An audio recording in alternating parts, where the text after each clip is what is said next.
Chers amis, bonjour.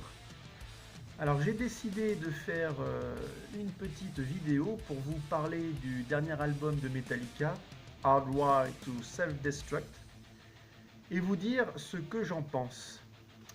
Il fait suite à l'album Death Magnetic qui était sorti voilà déjà 8 ans.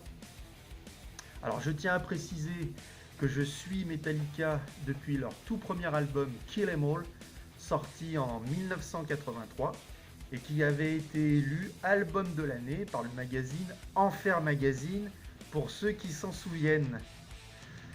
Commençons par la première chose que l'on regarde lorsque l'on tient un CD dans les mains, la pochette.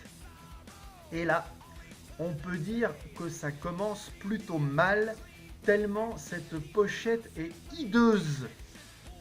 Malheureusement, on est un peu habitué avec Metallica quand on se remémore les pochettes horribles de Load, de Reload et de Saint Anger.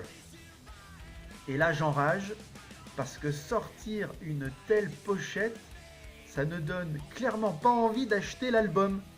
La pochette, comme tout packaging, doit donner envie au consommateur d'acheter le produit, doit attirer l'œil. Je ne vais pas vous faire un cours de commerce, mais la pochette sert à s'identifier, à exciter la curiosité, à communiquer par un dessin fort et un logo puissant. Le logo historique et emblématique est bien présent, certes, mais pour le reste, on repassera. Qu'est-ce qui leur a pris à sortir une telle pochette?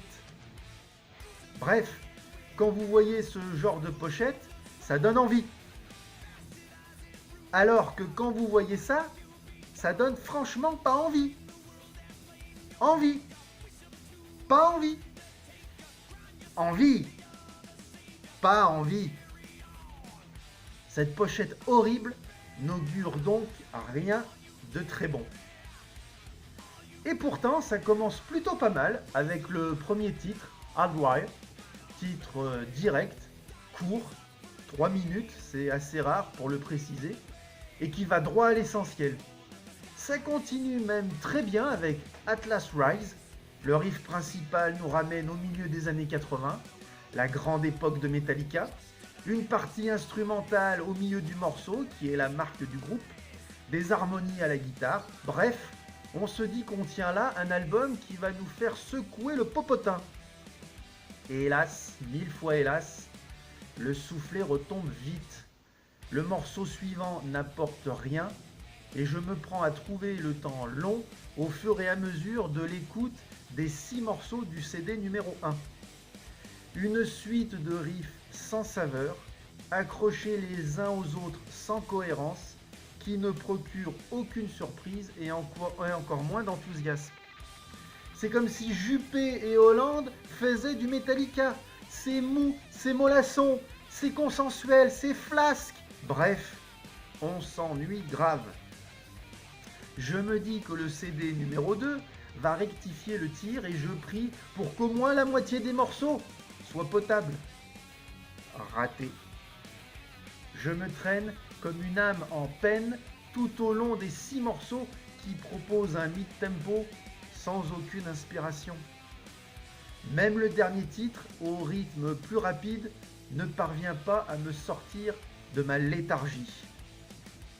La version Deluxe propose un 3e CD. Méfiant, je regarde d'abord les titres.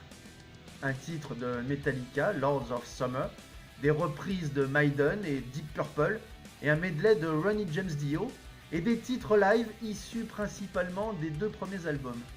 Je reprends confiance, mon sourire réapparaît, ma tête se met à bouger, mes pieds se mettent à taper, je me prends pour Lars Ulrich, et sans surprise, le CD numéro 3 est celui qui me fait le plus d'effet. Au final, ce nouvel album de Metallica est une déception. Pas une énorme déception, parce que je n'en attendais pas grand-chose, mais quand même, je me disais que peut-être... Eh bien non. La vérité fait mal, mais Metallica n'a rien pondu de valable depuis le Black Album. Le Black Album a été la pire et la meilleure chose qui soit arrivée à Metallica. La meilleure parce qu'elle a fait basculer le groupe dans une autre dimension. Elle l'a fait entrer dans le panthéon du métal et de la musique en général. Elle lui a ouvert les portes d'un paradis fait de gloire et d'or. La pire, parce qu'après le Black Album, les fans de la première heure se sont sentis perdus, abandonnés, décontenancés, ne reconnaissant plus le groupe qu'ils chérissaient quelques années auparavant. Putain de Black Album, c'est à cause de toi tout ça! Et oui les amis, si Metallica en est arrivé à pondre des albums aussi quelconques, pour ne pas dire aussi insipides, c'est bien à cause du Black Album. Je m'explique. Avant le Black Album, Metallica était un groupe important sur la scène musicale métal. Mais après le Black Album, Metallica a changé de planète. Metallica est devenu énorme. Metallica est devenu un mastodonte de la scène musicale tout court. 30 millions d'albums vendus dans le monde, ça te change un métalleux, mon ami. C'est comme si tu passais du jambon beurre de la brioche dorée à Paul Bocuse.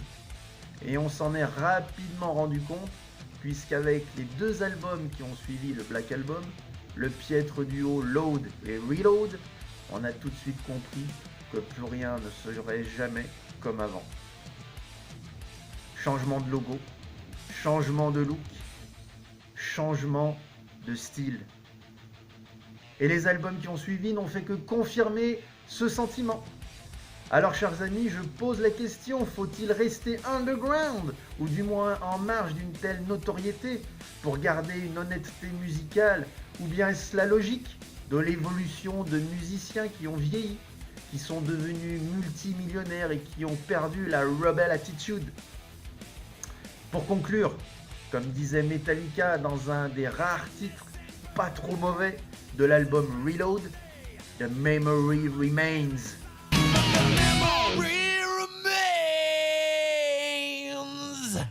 Alors souvenez-vous de ça.